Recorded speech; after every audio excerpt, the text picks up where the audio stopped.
Hi, Gloria Lybecker here with Healing You. Have you ever forgotten to bring something when you go to an appointment? I know I have. And yet there's something different inside of our consciousness of when we forget, or there's like a part of us deliberately forgets, but we might not be conscious of it. So how do we start to bring what's unconscious to our consciousness? I was working with someone the other day and they forgot to bring some of the paperwork that they were planning to bring to be able to get some support around some things. And yet when they realized, or it was acknowledged or pointed out that it wasn't here, that they didn't have it, they were immediately with this felt sense of deep sadness that went clear into despair. So that was a really big reaction to that. So we took time to slow down the process right there. Just slowing it right down and calling a pause. To uncover what were the shadow beliefs that were underlying that deep sadness and despair. And they discovered that they were tapping into a sense of unworthiness, of an immediate belief of I'm wrong, I am a failure, or I'm going to be made wrong.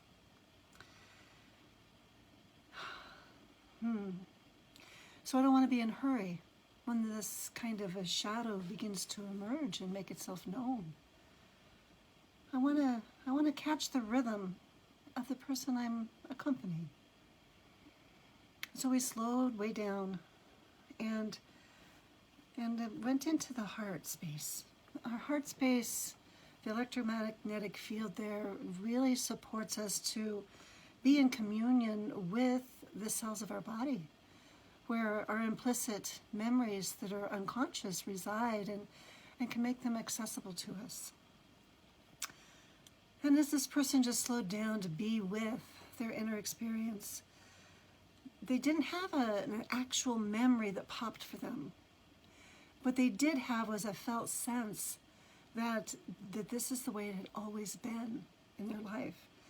That there was an experience that if there was something pointed out that they did wrong, that they would be left behind, or they would be sent away, or there might be harm that would be done to them. And as a result of this lifetime experience, they really felt like they wouldn't exist anymore.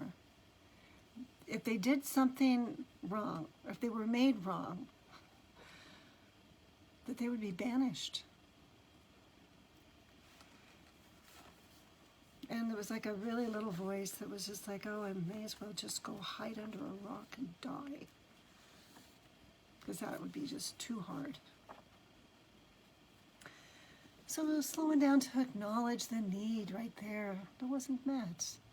The need for a sense of warm accompaniment and understanding, as well as having the experience of unconditional love and acceptance. So really recognizing there was an unconscious contract here. So this person took the time to drop in and to name who they are and solemnly swear to their essential self. And there was a tangle in there. They were going to stay small and innocent in order to be taken care of by others and have them protect them for protection. And they were also going to do everything perfect in order to be loved. Because if they felt they were going to be left or sent away, they wanted to avoid that pain of that alarmed aloneness. And so slowing down to be with that and inviting in their essential self, our spirit, to come in and to actually hear this contract or this vow that we made to ourselves in order to avoid the pain that was just too much for our nervous system, no matter the cost to ourselves or those that we love. And and check in and say, you know, did you hear that vow that your little one made to you? And then taking the time to actually hear it. And it can be so helpful to actually see the small child self that we were, to bring up self-compassion. So yeah, I heard it and I don't like it. And so speaking to the child self, I release you from this contract and I revoke the vow and I bestow upon you my blessing in its place. And the blessing was so beautiful. The blessing was one of being blessed with love and closeness and security, for the courage to reach out and to know that you have companionship in your heart. And like an elephant, you'll never forget that. Do you remember Horton the Who? Well, that one came up. And to know that you will be met with compassionate understanding. There had brought a lightness to this one's whole head that had felt really heavy before. And there was also an experience of relaxation, and the sadness had dissipated. And so then the essential self gets to ask the child, would you like to time travel home with me, where you will have closeness and warmth and care? And the little ones, yes, I would.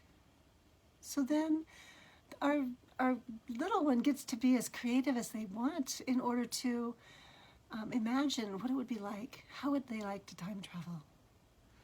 Well, this little one was under 2 years old, and so they wanted to be able to time travel on a pink unicorn.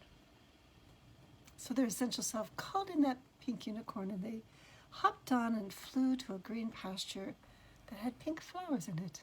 So this little one really liked pink.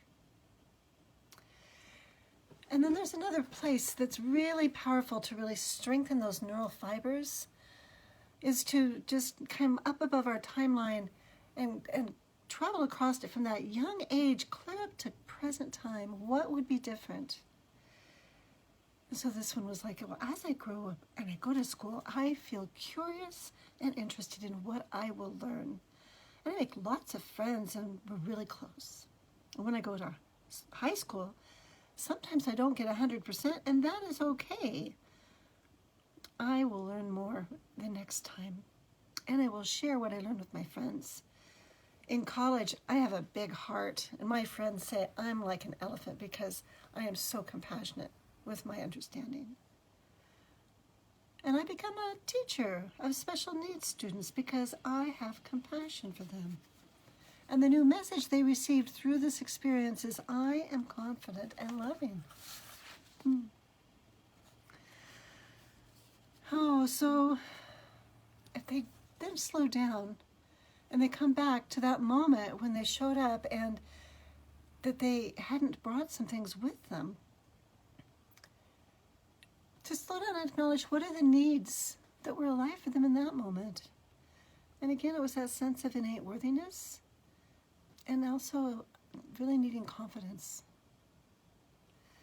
So taking time to slow down, and we use the 2 trees to come into the roots of compassion, to find out what's the quality that would support you to stay present without feeling diminished by this experience of having forgotten something.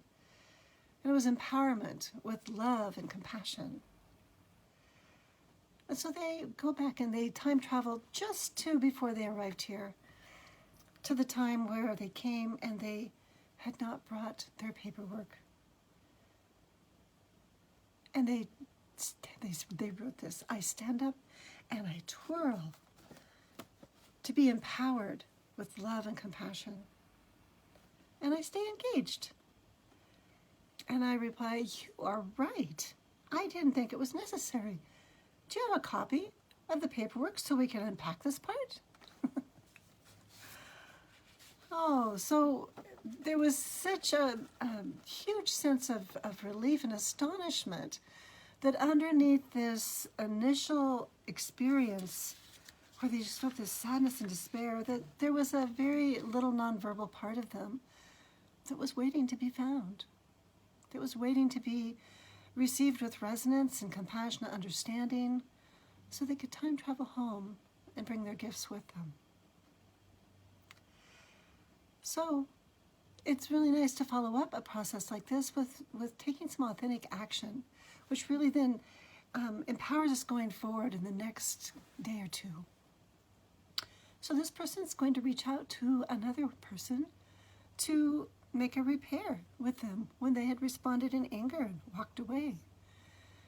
And there was just needs met for awe and wonder and healing, and the tenderness of these little parts when we have this felt sense of an experience, to really learn to listen to our body's wisdom and to slow down and be with it with warmth and resonance. If you'd like to reach out and receive some support yourself, you can reach out to me at healingyoursanctuary.com. Thanks for being on this journey with me today. Healing you.